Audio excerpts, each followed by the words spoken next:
In this video, we will learn about statutory corporation. We have to discuss actually three types of public sector undertakings. Means the public under public sector. There are three types of organization. Those are departmental undertaking, statutory corporation, and government companies. So first, that is the departmental undertaking that we have studied in the previous video. Now in this video, we will discuss about this statutory corporation. Now this statutory corporation, it is known as statutory corporation because it is created through a statute. Means it is created by a special act of parliament. You can say act statute, or it is also known as enactment. Means it is created through a special act of parliament or statute, or you can say enactment. That is why the name is there, statutory corporation, because it is created out of a special act is passed in the parliament, and it is just like a corporation, or you can say large company. That is why it is known as a statutory corporation. Now since it is created by the special act of parliament, so the act, the powers, means the powers or the function of the corporation is also mentioned in the act also. ये special act या parliament के special act की formation होता है, इसके इसके powers या functions इसी एक्ट में डिफाइन होते हैं कि इसकी क्या पावर्स रहेंगे या फंक्शंस रहेंगे. और more over with in the powers, उसके जो पावर्स या फंक्शंस हैं उसके पावर और फंक्शंस में रहते हुए own rules and regulation corporation ये अपनी भी बना सकती है. That means the corporation can make its own rules and regulation within the powers which have been conferred through the act. जो भी इसके powers मतलब दिए गए हैं, within that powers, within that functions, what is the function it has to be performed, उसके अंदर में रहते हुए अपने rules and regulation खुद ही ये corporation बना सकती है. Moreover, one important thing regarding this corporation is also that there is financially this is an independent. It is also, although it is created by the act of parliament, but financially it is considered as independent because it can raise fund from the general public also. बाहर से भी fund borrowing bank से भी कर सकती है, अपने हिसाब से भी कर सकती है. गवर्नमेंट से इसका ज्यादा फंडिंग से नहीं, फर्स्ट ऑफ गवर्नमेंट से इसका फंडिंग का ज्यादा इसका रिलेशन नहीं रहता है. बाहर से भी फंड ये चाहे तो कंपनी वो इजीली रेज कर सकती है. तो इसके स्टैट्यूटरी कॉर्पोरेशन का सिंपली इसके meaning, first of all that meaning is it is an a statutory corporation is an organization which is created by a special act of parliament. It is called an statutory corporation. अब इसके features में important features इसके क्या हैं, क्या खास चीजें हैं. अब खास चीजें that is the very first इसकी मीनिंग है, इसकी डिफिनेशन है, created through an special act of parliament. Created by an special act of parliament. Special act of parliament, ये स्पेशल एक्ट ऑफ पार्लियामेंट से क्रिएट होती है. मोर ओवर इसकी features ये भी है कि ये डिसाइड इसकी अकाउंटेबिलिटी, ऑल्दो ये तो अकाउंटेबिलिटी मतलब इसकी अलग से होती है, जो इसको मैनेज करता है, इसके जो बोर्ड ऑफ डायरेक्टर्स वगैरह इनकी अकाउंटेबिलिटी, बट इनडायरेक्टली इसकी जो रिस्पॉन्सिबिलिटी या अकाउंटेबिलिटी गवर्नमेंट ही होती है. डायरेक्टली नहीं but indirectly government is accountable. Indirectly accountability is with the government. Accountability with the government. Government की indirect accountability इसके लिए होती है because it is created by a special act of parliament, or there is some interference of the government also in the functioning of this corporation. Functioning of the corporation मतलब इस corporation को run करने में indirectly government of India भी जो है वो भी इसमें रोल प्ले करती है. डायरेक्टली इन्फ्लुएंस नहीं करती बट इनडायरेक्टली इसका रोल इसमें प्ले रहता है. थर्ड सब फीचर्स आप ये कह सकते हैं कि it is independently finance. Independently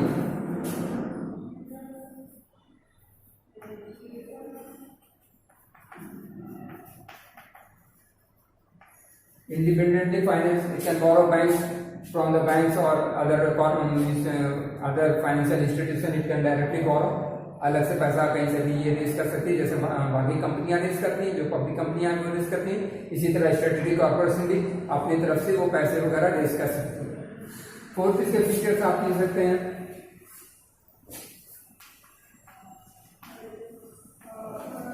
it's main objective is to reap the benefits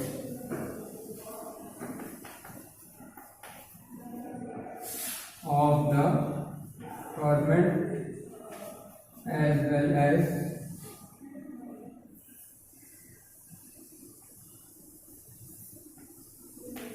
as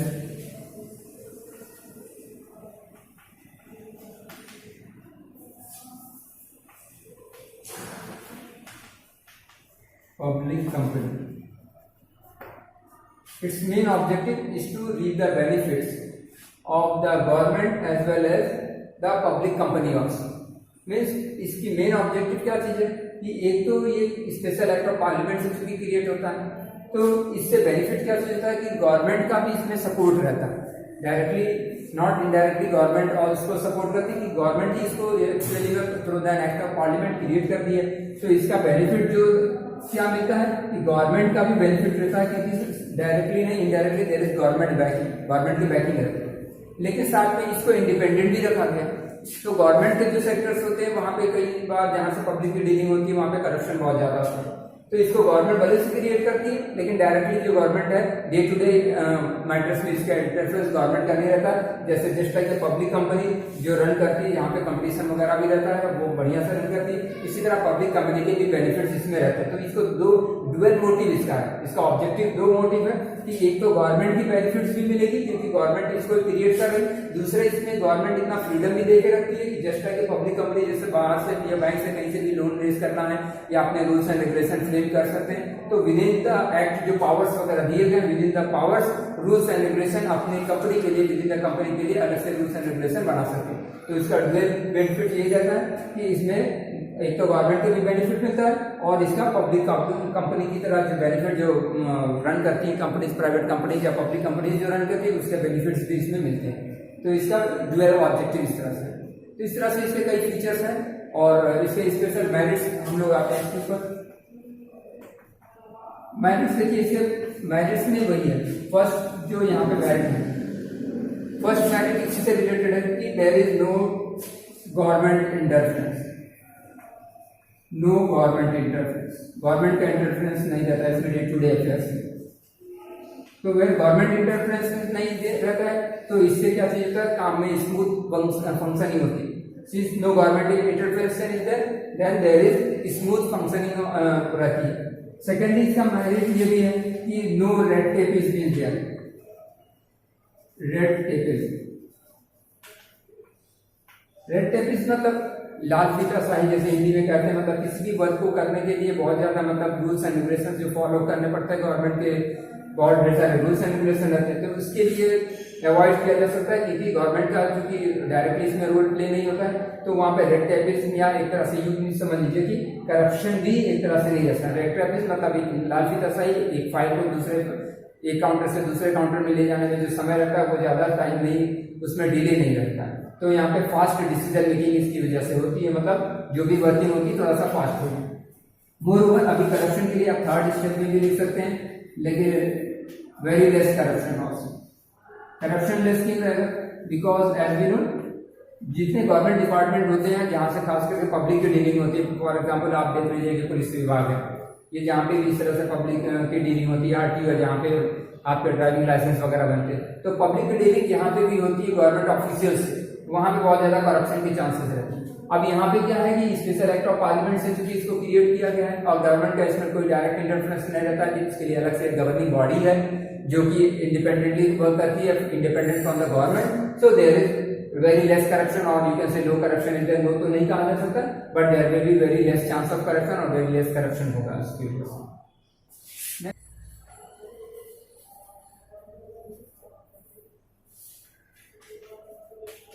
independent finance, independent financing, अब फाइनेंसिंग क्योंकि इंडिपेंडेंट होती है, डिपेंडेंट दैट इज गवर्नमेंट के ऊपर फाइनेंसिंग के लिए डिपेंडेंट नहीं रहना पड़ता है। तो इससे क्या चीज होता है, गवर्नमेंट का इंटरफेरेंस भी नहीं, जो पैसा आदमी लगाएगा वो पैसा मतलब उसकी मतलब वहां पे ज्यादा इंटरफेरेंस रहता है, क्योंकि गवर्नमेंट का इंटरफेरेंस नहीं रहता है, क्योंकि गवर्नमेंट के ऊपर क्योंकि फाइनेंशियली डिपेंडेंट कॉर्पोरेशन नहीं रहती, तो वहां पे गवर्नमेंट का भी इंटरफेरेंस एक तरह से नहीं रहता है। ये प्रैक्टिकली ये चीजें नहीं होती, और तो थियोरेटिकली ये है, लेकिन प्रैक्टिकली आप इससे कहिए कि इसमें बहुत ढेर सारे इसके डिमेरिट्स भी हैं। डिमेरिट इसी से रिलेटेड ही नहीं है।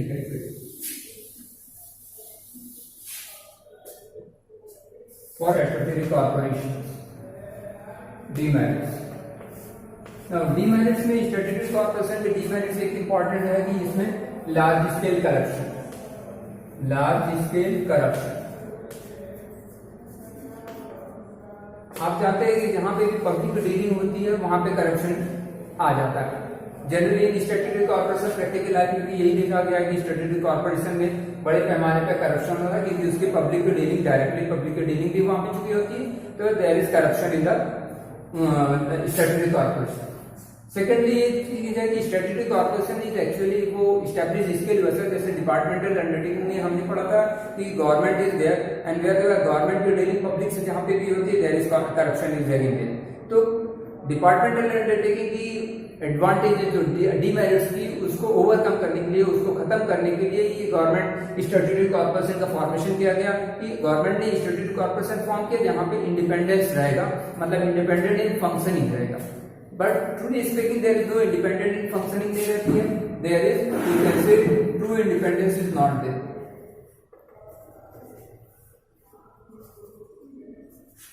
Thirdly, you can say there is indirect appointment of advisors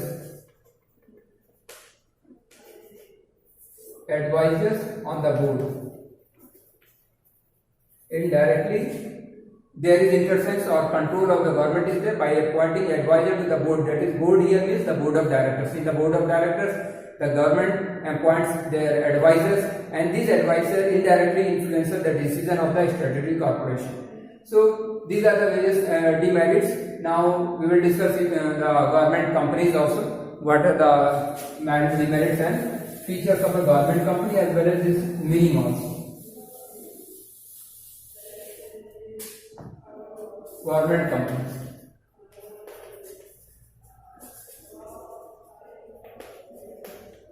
Now, government companies, as we know, the companies which is registered under the Companies Act 2013 or any other Companies Act in force which was previous to that act, means the government a company which is formed by, you can say, under the Companies Act 2013 or any other Companies Act which was in force before 2013 and in which the government holds 51% of the paid up share capital. The important thing is the government company is one where the paid up share capital, where the paid up share capital 51% is held by the government. This government here refer to the either the central government or the state government, or some partly by the central and partly by the state, or partly between, you can say partially between two or more than two states. Means जहां पे government company उसी हो जहां पे 51% paid up share capital, मतलब share capital जैसे companies में क्या होता है, शेयर्स इशू होते हैं और ये शेयर्स इंडिविजुअल्स परचेज करते हैं, इंडिविजुअल्स या कॉर्पोरेशन या कोई भी शेयर्स को परचेज कर सकता है। अब गवर्नमेंट कंपनीज वैसी कंपनीज को कहते हैं जिसमें 51% जो शेयर कैपिटल है, जिसमें पेमेंट मतलब जितना भी पेमेंट कंपनी में जो पैसा लगाया गया है share in the form of shares के रूप में, वहां पे 51% गवर्नमेंट का अगर से पैसा लगा है तो वो गवर्नमेंट कंपनीज कहलाएगी। और इसका फॉर्मेशन भी कंपनीज एक्ट 2013 के अनुसार होना चाहिए, या तो उसके पहले कोई भी कंपनीज एक्ट जो भी रहा हो, इसके पहले 2013 के पहले जो भी कंपनीज एक्ट रहा हो उसके अंडर में भी कंपनीज का फॉर्मेशन हुआ हो और जिसमें 51% गवर्नमेंट की हैंडलिंग हो या paid up share capital government के पास हो, तो वहां पे उसे गवर्नमेंट कंपनीज कहेंगे। अब यहाँ पे एक चीज और भी है कि गवर्नमेंट कंपनीज का मतलब वहां पे सेंट्रल गवर्नमेंट का चाहे हिस्सेदारी हो 51% या गवर्नमेंट सेंट्रल और स्टेट गवर्नमेंट दोनों को मिला के हो, या दो से ज्यादा स्टेट गवर्नमेंट को मिलाकर अगर से 51% की शेयर होल्डिंग हो तो वो भी गवर्नमेंट कंपनीज कहलाएंगे। तो सिंपली गवर्नमेंट कंपनी का देखिए फॉर्मेशन भी इसी के लिए किया गया था, ताकि ये जो बेनिफिट है, जैसे हम लोग देख रहे हैं कि स्टैट्यूटरी कॉर्पोरेशन या तो डिपार्टमेंटल अंडरटेकिंग में करप्शन वगैरह होता है, गवर्नमेंट का इंटरफेरेंस होता है, तो इस गवर्नमेंट कंपनीज का फॉर्मेशन का सोल पर्पज इसलिए था कि जिस तरह से प्राइवेट कंपनीज हैं, कंपटीशन मार्केट में रहता है तो बहुत अच्छा वो काम करती, तो गवर्नमेंट कंपनी भी इसी के लिए स्टैब्लिश की गई थी, ताकि जो प्राइवेट कंपनीज के बेनिफिट्स हो वो गवर्नमेंट कंपनीज को भी मिल सके। जहाँ पे वहाँ पे जो भी कानून जो भी बनाए जाएंगे वो मतलब अकॉर्डिंग टू एक्ट यहाँ पे अलग से पास नहीं किया जाता। जिस तरह से कंपनीज एक्ट में बाकी कंपनियां रजिस्टर होती हैं, गवर्नमेंट कंपनी भी उसी तरह रजिस्टर होगी, बस फर्क इतना रहेगा कि जिसमें 51% गवर्नमेंट की होल्डिंग रहेगी या paid up share capital, government का पैसा 51% कंपनीज में लगा, तो ये गवर्नमेंट कंपनीज कहलाएंगे। अब इसके फीचर्स भी उसे डिफिनेशन से ही फीचर्स बेसिकली डिराइव होते हैं। इसके फीचर्स भी यही, गवर्नमेंट कंपनीज का registration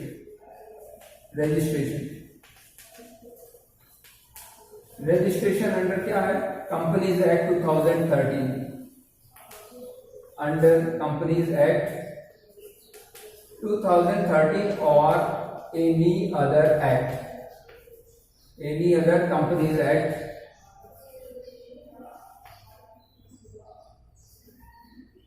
previously, any other companies act previous to companies act 2013, companies act 2013। Registration इसका फीचर क्या है कि रजिस्ट्रेशन कंपनीज एक्ट 2013 के अंदर होना चाहिए, या एनी अदर कंपनीज एक्ट जो भी 2013 से पहले रहा हो उसे गवर्नमेंट कंपनी, ये इसके फीचर्स में है। नेक्स्ट इसका फीचर्स जैसे 51% paid up share capital, 51% paid up share capital, ये किसका रहेगा, बाय सेंट्रल और स्टेट और partly by central and partly by state government or two or more than two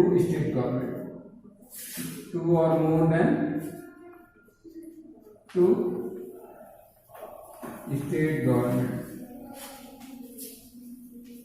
इसके फीचर्स ये है कि 2 और मोर देन 2 स्टेट गवर्नमेंट के भी हो सकते हैं, या तो सेंट्रल गवर्नमेंट का बस पैसा लग सकता है या सेंट्रल स्टेट दोनों का लग सकता है, and 51% paid up share capital जो है इसके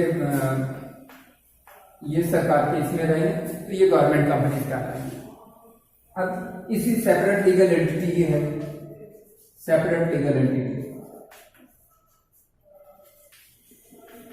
अब सेपरेट लीगल एंटिटी हम किसे कहते हैं, जिसका एक अपना एक अलग अस्तित्व। ये कंपनी का सेपरेट लीगल एंटिटी क्यों है, क्योंकि the company can hold property, it can file cases, it can be sued, it can sue also, मतलब कंपनी अपने नाम से प्रॉपर्टी खरीद सकती है, अपनी कंपनी के ऊपर केस किया जा सकता है, कंपनी के अगेंस्ट में आप केस कर सकते हैं। तो कंपनी का एक अपना अलग अस्तित्व है जो कि अपने नाम से सारी चीजें परचेज कर सकती है, सेल्स कर सकती है, दूसरे के ऊपर केस कर सकती है, ये सारे। इसके एम्प्लॉयज भी गवर्नमेंट एम्प्लॉयज नहीं कहलाते हैं,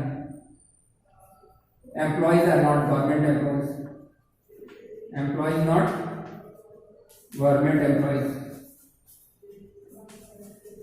although it is a government company but ये एज ए प्राइवेट कंपनी या पब्लिक कंपनी में पब्लिक सेक्टर जो पब्लिक कंपनीज की तरह काम करती हैं, तो इसके एम्प्लॉयज भी गवर्नमेंट कंपनीज मतलब गवर्नमेंट एम्प्लॉयज नहीं कहलाते।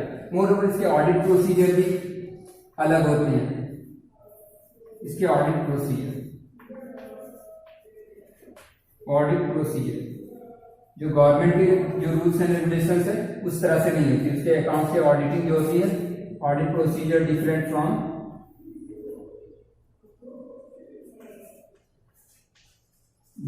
From departmental undertaking. जो डिपार्टमेंटल अंडरटेकिंग में हम लोगों ने पढ़े थे कि वहां पे अलग से गवर्नमेंट के लिए कंट्रोलर और ऑडिटर जनरल जो अकाउंट की ऑडिट करते हैं, यहाँ के ऑडिट प्रोसीजर जो है डिपार्टमेंटल अंडरटेकिंग से हटके होते हैं। These are the features of the government companies. अब इसके मेरिट्स और डिमेरिट्स बहुत ज्यादा डिफरेंट नहीं है, जिस तरह से स्टैट्यूटरी कॉर्पोरेशन है उसी से रिलेटेड इसके मेरिट्स और डिमेरिट्स इसके भी है, almost most of the same है, थोड़े बहुत डिफरेंसेस के साथ। फॉर एग्जाम्पल इसके मेरिट्स एक तो ये है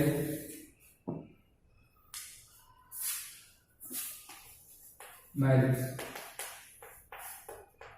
अब गवर्नमेंट कंपनी के एक मेरिट्स ये है कि ये इसमें गवर्नमेंट कंपनी का फॉर्मेशन इसी के लिए पब्लिक कंपनीज की तरह, जिसमें सिंपली पब्लिक कंपनीज की तरह इसके लिए किया गया है ताकि इसमें गवर्नमेंट का इंटरफेरेंस ना हो। इसमें गवर्नमेंट मतलब ये बाकी पब्लिक कंपनीज के साथ जैसे कंपटीशन किया जाएगा वैसे इसको भी इंडिपेंडेंट रखा गया कि प्राइवेट सेक्टर से भी लोन ले सके, या मतलब प्राइवेट इंडिविजुअल्स भी कंपनी में पैसा इन्वेस्ट करें, गवर्नमेंट का भी पैसा लगा रहेगा, प्राइवेट इंडिविजुअल्स या ऑर्गेनाइजेशन के पैसे भी लगे रहेंगे और इसकी वर्किंग में गवर्नमेंट का इंटरफेरेंस नहीं रहेगा। इसका ये रूल है और मेरिट इसका यही है कि there is no government interference.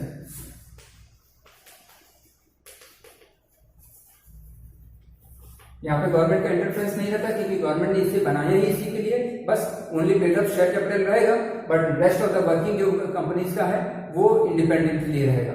More over इसके जो फाइनेंसिंग है, फाइनेंशियल इंडिपेंडेंस इसमें रहती है।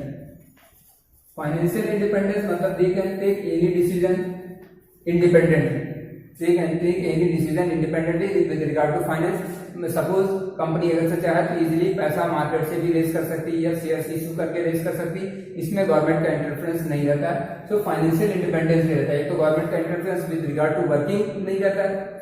Secondly there is financial independence, financially जो भी डिसीजन इंपॉर्टेंट डिसीजन लेने होते हैं वो कंपनी के जो बोर्ड ऑफ डायरेक्टर्स है they can take on their own without government interference. Thirdly इसके मेरिट्स कॉम्पिटिटिव नेचर, इनका नेचर कॉम्पिटिटिव है, they are competitive in nature means they are actually formed also, इनको फॉर्मेशन भी इसी के लिए किया गया so that they can compete just like the other companies, so their nature is competitive. इसके फायदे ये है कि इसका कॉम्पिटिटिव नेचर रहता है। सो जहां पे कंपटीशन रहेगा then there is good quality product and services, good quality product and services is expected, is good quality product is produce और सर्विसेज इज रेंडर्ड। जब गवर्नमेंट कंपनी जब कंपटीशन जहां पे रहेगा there will be there is competition, so in order to survive in the market, in order to compete from someone you have to provide best quality goods of your good quality goods or services, then only the company can remain in the market, otherwise it has to shut down its business. So if when there is competitive, since it is of competitive nature, it is formed for competition with the private and you can say the public company, so it provides generally good you can say good quality product and services. But there are certain demerits as well with regard to government companies. जैसे मैंने बताया था कि statutory corporation के जो merits और demerits है बहुत ज्यादा इससे मिलते जुलते हैं। जिस तरह से स्टैट्यूटरी कॉर्पोरेशन में गवर्नमेंट का इंटरफेरेंस ऑल्दो वहां पे रूल्स एंड रेगुलेशन रहता है, उसको इंडिपेंडेंट बनाया गया है, उसको स्टैट्यूटरी कॉर्पोरेशन को इसी तरह बनाएगी कि कोई इंडिपेंडेंट फंक्शन ही करे, लेकिन इनडायरेक्टली गवर्नमेंट का इंटरफेरेंस वहां पे रहता है बिकॉज बोर्ड ऑफ डायरेक्टर्स में अपना एक एडवाइजर वो अपॉइंट गवर्नमेंट करती है और वो इन्फ्लुएंस करती है। सिमिलरली यहाँ पे भी गवर्नमेंट कंपनीज में भी क्या चीज होता है, ऑल्दो यहाँ पे एज ए पब्लिक कंपनीज की तरह एंड कंपनीज एक्ट 2013 के अंडर में इसका रजिस्ट्रेशन हुआ है, देन ऑल्सो गवर्नमेंट का इंटरफेरेंस रहता है क्योंकि जैसे हम लोग जानते हैं 51% shares paid up shares is held by the government, 51% paid up shares is held by the government, क्योंकि गवर्नमेंट मेजोरिटी होल्डिंग में है, government is a majority means the majority shares government के पास में है, so the decision of the government is generally you can say binding on the company, क्योंकि government का ही share ज्यादा पैसा लगा है, गवर्नमेंट के पास ही ज्यादा इसके कंपनी के शेयर्स है, तो गवर्नमेंट के ही जो रूल्स एंड रेगुलेशंस है या गवर्नमेंट के डिसीजन ही जनरली इसको इम्प्लीमेंट करने पड़ते हैं। Means directly government interference, directly government interference, interfere as 51% paid up share is with the government,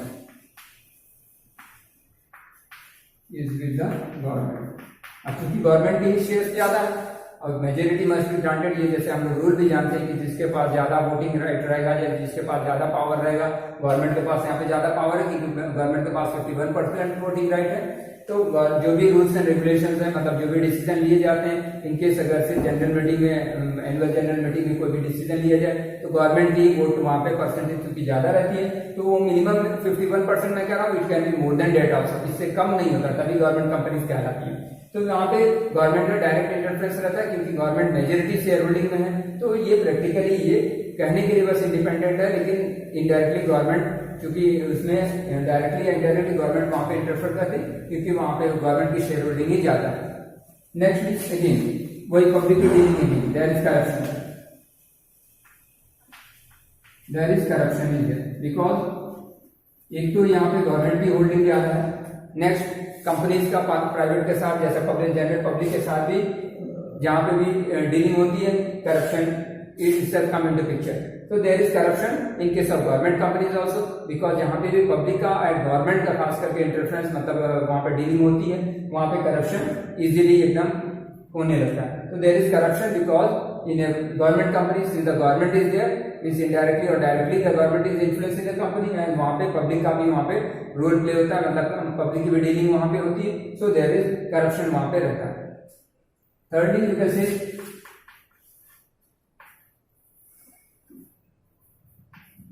low profitability,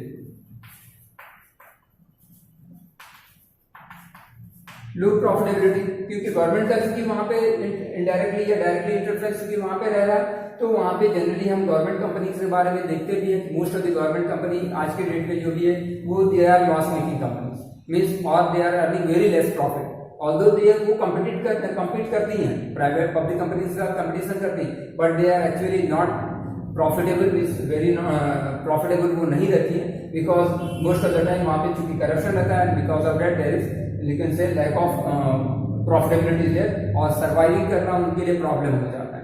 अब लास्ट वन पॉइंट एक इम्पॉर्टेंट ये भी है कि एक तो government company, no accountability of government आप कह सकते हैं, no accountability of government, accountability. देखिए अकाउंटेबिलिटी मतलब जवाबदेही, आंसरेबिलिटी। अब जैसे जान रहे 51% शेयर है गवर्नमेंट, मतलब पेड शेयर कैपिटल गवर्नमेंट का।